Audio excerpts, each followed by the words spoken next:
आपको ठंड बहुत ज्यादा लगती है, आपके बाल खुरदरे हो गए हैं, आपकी जिल्द खुरदरी हो गई है, खुश्क हो गई है, आपको कब्ज का मसला रहने लग गया, आपका जिस्म हर वक्त थका थका फील करता है, तो हो सकता है आपको एक बीमारी हो जिसको हाइपोथायराइडिज्म कहते हैं। हाइपोथायराइडिज्म एक बीमारी है जो एक गले में मौजूद गदूद की वजह से होती है। गले में एक गदूद होती है जिसको थायराइड ग्लैंड कहते हैं। ये थायराइड ग्लैंड एक केमिकल पैदा करता है जिसको थायरॉक्सिन कहते हैं, और वो थायरॉक्सिन आपके पूरे जिस्म में जितने भी केमिकल रिएक्शंस हो रहे होते हैं, जिनसे आपको ताकत मिल रही होती है, जिनकी वजह से आपका जिस्म काम कर रहा होता है, उन्हें रेगुलेट करता है। जब ये गदूद काम नहीं करेगी तो थायरॉक्सिन की कमी हो जाएगी। जब थायरॉक्सिन की कमी हो जाएगी तो आपके जिस्म के सारे केमिकल रिएक्शन स्लो डाउन हो जाएंगे। मेटाबॉलिज्म जिसको कहते हैं वो आहिस्ता हो जाएगा। अब उसके आहिस्ता होने की वजह से आपके जिस्म में ये सारी अलामात आना शुरू हो जाती है। कब्ज होना शुरू हो जाती है, जिल्द खुरदरी हो जाती है, बाल खुरदरे होना शुरू हो जाते हैं, हर वक्त आपके जिस्म में थकावट रहती है, नींद बहुत ज्यादा आती है। अगर कोई फीमेल पेशेंट हो तो उसको माहवारी कम हो जाती है, मेंसेस कम होना शुरू हो जाते हैं, भूख आपकी कम हो जाती है क्योंकि आपके केमिकल रिएक्शन स्लो हो गए, और वजन आपका बढ़ना शुरू हो जाता है क्योंकि आपके जिस्म में ज्यादा ताकत इस्तेमाल ही नहीं हो रही। नाखून खुरदरे हो जाते हैं और जल्दी टूटना शुरू हो जाते हैं, हड्डियों में कमजोरी आ जाती है। अब आते हैं इसकी कॉजेज की तरफ कि हाइपोथायराइडिज्म क्यों होता है। हाइपोथायराइडिज्म की बहुत सारी वजूहात हैं, लेकिन एक बड़ी वजह ऑटो इम्यून हाइपोथायराइडिज्म है। इसका मतलब यह है कि आपका अपना कुव्वत मुदाफत थायराइड ग्लैंड के खिलाफ हो जाता है, थायराइड ग्लैंड को खराब करना शुरू कर देता है, जिसकी वजह से थायरॉक्सिन की उस केमिकल की कमी हो जाती है जिसने आपके जिस्म के सारे केमिकल रिएक्शंस को कंट्रोल करना। फिर उसके बाद एक केमिकल होता है जिसको आयोडीन कहते हैं। अगर आपके जिस्म में आयोडीन की कमी हो जाए तो उसकी वजह से भी हाइपोथायराइडिज्म हो जाता है, क्योंकि आयोडीन आपको चाहिए होता है थायराइड ग्लैंड के इस गदूद के काम करने के लिए। अगर आयोडीन की कमी होगी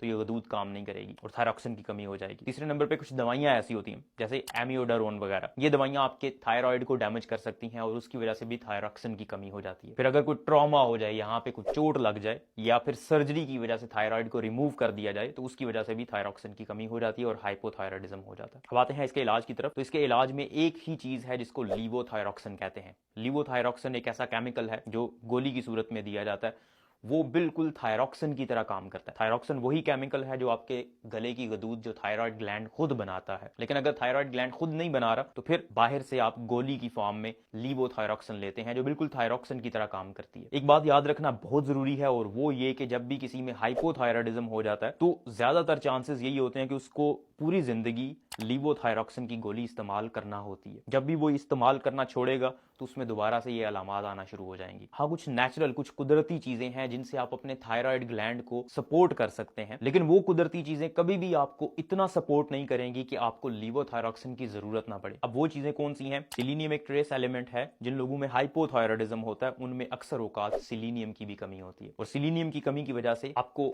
हड्डियों का मसला हो सकता है, आपको दिल का मसला हो सकता है, आपकी कुव्वत मुदाफत कमजोर हो सकती है। इस सिलीनियम की कमी को पूरा करने के लिए आप सिलीनियम रिच फूड इस्तेमाल कर सकते हैं, मतलब ऐसी खुराक खा सकते हैं जिसमें सिलीनियम ज्यादा होता है। और वो कौन सी खुराक होती है? डेयरी प्रोडक्ट्स के अंदर, चीज में, बटर में, गोश्त के अंदर जो ग्रास फेड बीफ होता है उसके अंदर सिलीनियम अच्छी मिकदार में होता है, वो आप इस्तेमाल कर सकते हैं। दूसरे नंबर पे प्रोसेस्ड फूड्स हैं, मतलब वो खुराक जिसको प्रोसेस किया होता है, जैसे आटा, चावल, ब्रेड, केक, बन, रस, ये सारी चीजें प्रोसेस्ड होती हैं। इनका इस्तेमाल आप जितना ज्यादा करेंगे आपके जिस्म में सोजिश उतनी ज्यादा होगी, और जितनी ज्यादा सोजिश होगी आपका थायराइड उतना ही कम काम करेगा। इसलिए आपको सोजिश को कम करने की जरूरत होती है, और सोजिश को कम करने के लिए प्रोसेस्ड फूड का इस्तेमाल आपको कम से कम करना है। तीसरे नंबर पे विटामिन B12 है। जिन लोगों में हाइपोथायराइडिज्म होता है उनमें अक्सर औकात B12 विटामिन की भी कमी होती है, और B12 विटामिन पे मैंने एक कंप्लीट वीडियो बनाई हुई है कि B12 विटामिन की कमी की वजह से कौन सी अलामात आती हैं। उसमें भी यही, जिस्म दर्द करता रहता है आपका, आपके आसाब कमजोर हो जाते हैं, आपके हाथों और पांवों में जलन होना शुरू हो जाती है। तो B12 की कमी को पूरा करने के लिए सप्लीमेंट्स भी होते हैं, लेकिन कोई भी सप्लीमेंट लेने से पहले आपको अपने डॉक्टर से जरूर बात कर लेनी चाहिए, क्योंकि अक्सर सप्लीमेंट्स ऐसे होते हैं जिनके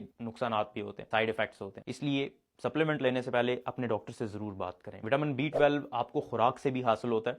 पोल्ट्री जितनी भी प्रोडक्ट्स होती हैं, एग के अंदर मौजूद होता है, चीज के अंदर मौजूद होता है, जो बीफ होता है या गोश्त जो होता है उसके अंदर भी B12 अच्छी मिकदार में मौजूद होता है। चौथे नंबर पे प्रोबायोटिक्स का इस्तेमाल है। प्रोबायोटिक्स ऐसी खुराक होती है जिसके अंदर जरासीम मौजूद होते हैं, लेकिन वो जरासीम आपकी सेहत के लिए, आपकी आंतों के लिए फायदा बख्श होते हैं। लेकिन जब किसी को हाइपोथायराइडिज्म होता है तो उसका निजाम जो डाइजेस्टिव सिस्टम है वो मुतासर हो जाता है, आंतों के अंदर उस तरह से मोटिलिटी नहीं रहती, खुराक इतनी जल्दी हजम नहीं होती, उसकी वजह से आपके पेट के जरासीम भी डिस्टर्ब हो जाते हैं, और उनको ठीक करने के लिए आपको प्रोबायोटिक्स चाहिए होते हैं। प्रोबायोटिक्स के अंदर लस्सी आ जाती है, दही आ जाता है, चीज आ जाती है उनके अंदर, क्योंकि ऐसे जरासीम ऑलरेडी मौजूद होते हैं जो आपके पेट के लिए ठीक होते हैं। तो इसलिए अगर आप इनका इस्तेमाल करते हैं, प्रोबायोटिक्स का इस्तेमाल करते हैं, तो आपका पेट कुछ बेहतर हो जाएगा, तो आपकी पेट की अलामात बेहतर हो जाएंगी। पांचवें नंबर पे गाइट्रोजन्स हैं। गाइट्रोजन्स ऐसी फूड है, ऐसी खुराक है जिसके अंदर ऐसे केमिकल्स मौजूद होते हैं जो आपके थायराइड को खराब कर सकते हैं, डिस्टर्ब कर सकते हैं। सब्जियों में पालक, गोभी,